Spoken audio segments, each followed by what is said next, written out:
Here we are again, students. Video 6.4, similarity and transformation. Your objective is, I can use similar triangles to show that parallel lines divide segments proportionally, and I can find reflection images of figures. Please do not forget your IXL skills are P10, O1, that's an O, and O2. Easy O1, O2. It should take you like 2 minutes total for both of those skills. All right, let's go, flippers.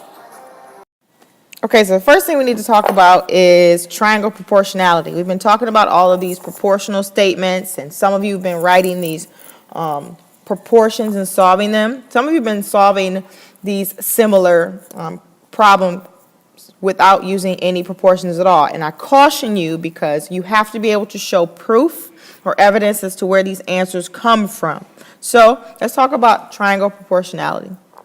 What you're looking at right here is a statement that involves an if and then. And we know that with if we have then there's some type of conditional.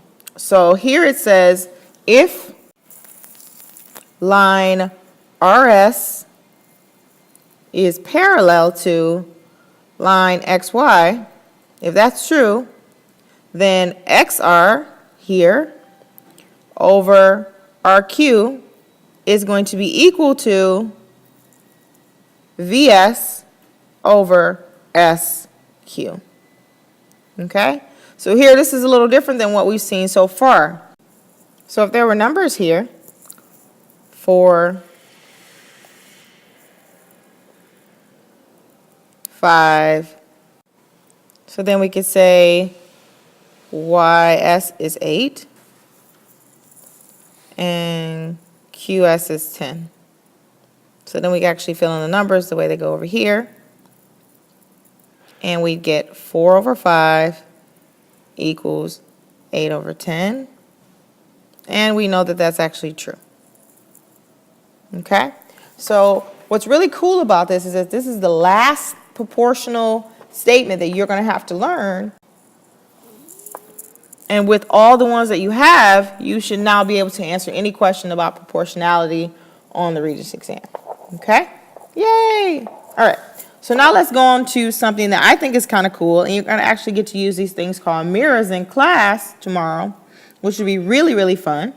And that is dealing with some transformations. So in order to start transformations, we need to talk about certain types of symmetry. And the first type of symmetry I want to talk about is line symmetry. Okay? And line symmetry is when the image contains a line of symmetry within itself. Okay? So if I look at this image here, it's kind of cool. It looks like a bean. And if you try to imagine slicing it, if you could slice it in half and then fold the half over onto itself and it just fit perfectly. So let's imagine here, if we take a line and try to draw a line. Okay, so obviously if I draw a line this way and try and fold it over, it's not going to fit perfectly. So let's try that again. If I draw a line this way, and I try and fold it over, it's going to fit perfectly. So the line that I've just drawn now is called the line of symmetry. And this object itself actually is going to have line symmetry, because a line of symmetry can be drawn in it. The next type of symmetry that we're going to talk about is rotational symmetry. And rotational symmetry is when the image of the figure is identical after it's been rotated less than 360 degrees. Okay? So here is what I'm going to call a snowflake. Looks like a snowflake, right? If you can imagine just rotating it maybe 10 degrees, 20 degrees, 30 degrees. It's going to look exactly the same based on how it's been drawn. So it's very important to understand that if you rotate it and it looks exactly the same, it's identical, then it does have rotational symmetry. Let's try some examples. All right, so example number 1. Clearly it says here that FG is parallel to HG, which means that Fj over Ji is going to be equal to Hj over Hi. And we want to plug in what we know. So here we find that x equals 18. So GH equals 18, which should make sense. All right, number 2. Which picture has symmetry?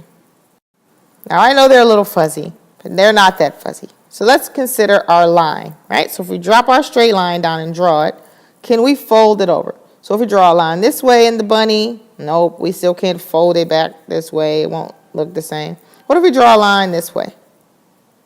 Nope, the bunny's ears, there's no ears on the bottom. So there's no symmetry there, so no. What about this beautiful picture here in the middle? Looks like a stained glass window. Draw a line here.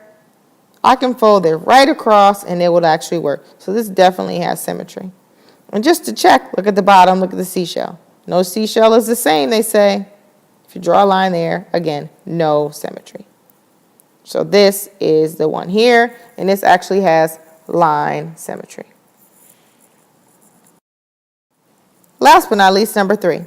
Which picture has rotational symmetry? So now we're thinking about rotating. So if we put a point in the middle, so if I put a point here and I rotate this figure, it's not going to look the same if I rotate it 5 degrees, 10 degrees, anything less than 360 is going to look different. So this does not have rotational symmetry.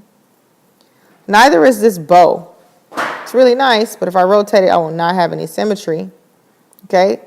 And then at the bottom one, if I rotate this beautiful star here, I'm going to see that it's going to look exactly the same. But I can't rotate it 1 degree. I've got to rotate it a specific amount of degrees, but it does have rotational symmetry. Okay, so here is your secret hot question. It says, does this picture have rotational symmetry? And because that's just too short of a question, I want you to tell me why. Okay, let's add that to the question. Why is this true? Please remember to work on IXL skills P10, 01, and 02. Remember, 15, 15. See you tomorrow.